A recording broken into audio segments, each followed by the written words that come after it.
And how do I feel about Charlamagne and God? I feel like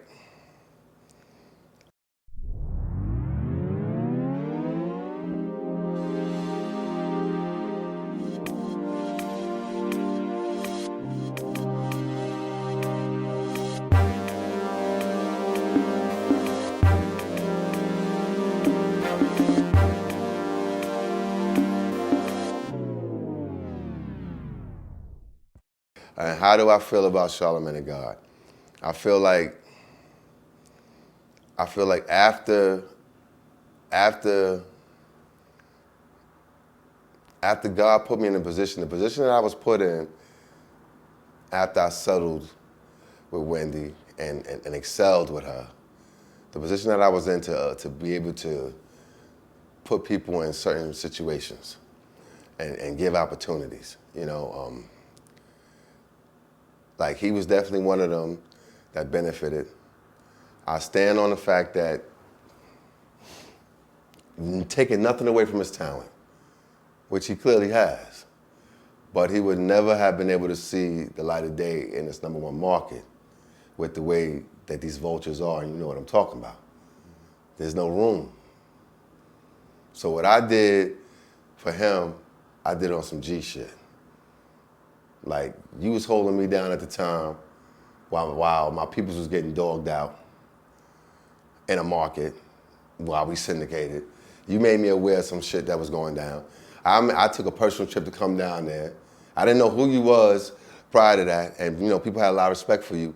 But the fact that you went on a limb to tell me about this, and I was able to explore it, and it's unfortunate that the company that was trying to stifle the situation was the same company in the city that she was holding up on her back, you know what I'm saying, with BLS and all that. Yeah.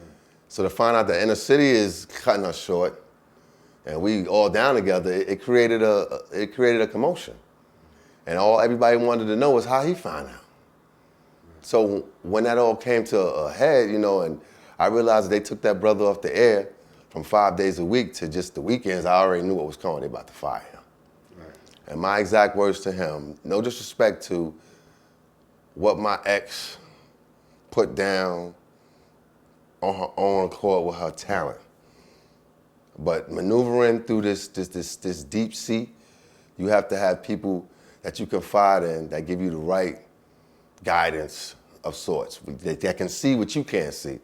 And at the time, with all that on the radio for 5 hours a day, I felt like there needed to be somebody else. It was almost like a morning show in the afternoon, and it needed to have more elements. So at the time, we were testing different comedians from Drew Frazier to Capone, whatever.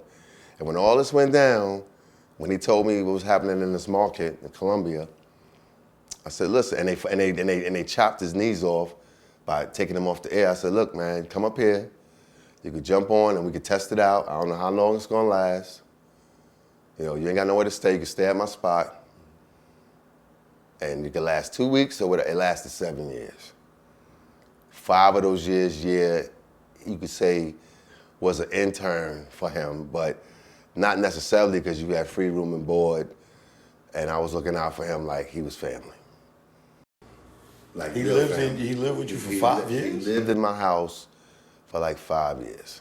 Wow. And, he stayed on the air 7, but 4 to 5 years he stayed at my condo in New Jersey, where I paid the rent. It wasn't cheap. And, I know that he wasn't doing a ton of appearances or whatever. He had to get his bones up, and he was making a mark. Right. So I would look out. Like, I would make sure, like I look out for him like a little brother. Right. I eat, you eat. I buy a pair of sneakers, yo, you here, nigga. Right. You know what I'm saying? You got to keep up appearances. Right. Not taking nothing away from his talent. Right. And you looked out for him. And when it was time to go in there and negotiate that deal for him, because I'm like, yo, behind the scenes, it was a fight to get him money because they was just like, we don't want to pay him. I'm like, come on, you got to get this guy something. Mm-hmm. He's making a difference. Yeah. And I fought for that first $70K. Right. And I thought that I had earned, the respect for him to have faith in whatever other part of the journey that we're supposed to go on. But unfortunately, there was a lot of people in his ear and telling him about a lot of negativity about me. And when given a chance, and I never signed him. You know, it's crazy. I used to come at him like, all right, you ready to sign a contract? He'd be like, yeah, I signed. But all the contracts, and you know, some people call me crazy and stupid for it. Nah, I've been that guy. Like, then help somebody do something, and then sign them, and then they prosper, and you look back like, I should have. But sometimes, you know, you give people that, you don't really press it, because in your situation, you was cool, so you wasn't really pressing him signing paperwork because you never thought that he would not do right by you. It was more like I was going through different contract disputes with different things dealing with my peoples, and when I look at him and how our relationship started, it was like, I'm already inviting you into my home. I'm showing you love like a brother because you put me on to some shit, on some real shit. People don't make moves like that no more. And I want you to want to sign this contract. I don't want nobody to feel like if you signed and you in jail. Could I have secured a different kind of bag? Probably. But when I realized that after everything I did, when I realized that he really wasn't in my corner and getting caught up in the machine that I helped graciously help you get there, I'm the type, like, I was like, all right, man, we good. I never told him why. I never told him why we not good. I just stepped away. I said, you know what? There was a move that was made where he clearly didn't want me to be part of his career. So I said, look, man, even as a little brother, I don't have to manage you, but don't mess the game up by going somewhere else on some thirsty shit. You know what I'm saying? Because this is like people's livelihoods. And he made a move, and you know, that move to Philly, you know, it turned out the way it turned out.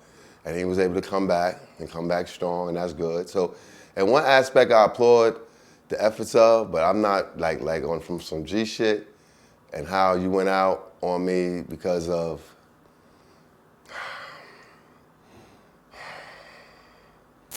how you went out on me because of a girl, over a girl, that happens to be my baby mama. Let me take the mother of my child. You're gonna strike that. The woman that happens to be the mother of my child, you know, how you went out on me and made a mockery of the situation that really helped you. I can't fuck with it. But peace and blessings. I'm at a place now in my life that, you know what? Do what you gotta do, man. That God handles all things. It's unfortunate that we wasn't able to go down this journey. Whatever part of the journey that I was essentially part of, I'm happy for, and do what you need to do. God will work everything out. But was it cool that you got on the air and made a mockery of the whole thing when you was part of it and you knew the family structure that was being instituted? And you know what? Regardless of my own actions, you know, there's a certain code amongst men. Right. And I just... So you saying he knew about the mother of your child relationship and then turned around and... He introduced me to her. Wow. Choco Joe. You know what it is. Yo, y'all niggas better stay DL. Down low. Stop flossing, man. You just want them to just come and get you? Learn from our mistakes, man. That's what this is about, learn from mistakes. Choco Joe, let's go. You already know. Make a love, let's go. My aim was enlightened, drop jewels on you. You thinking I'm jealous, I ain't got cheddar like you. I'm the dude to a game, you got school.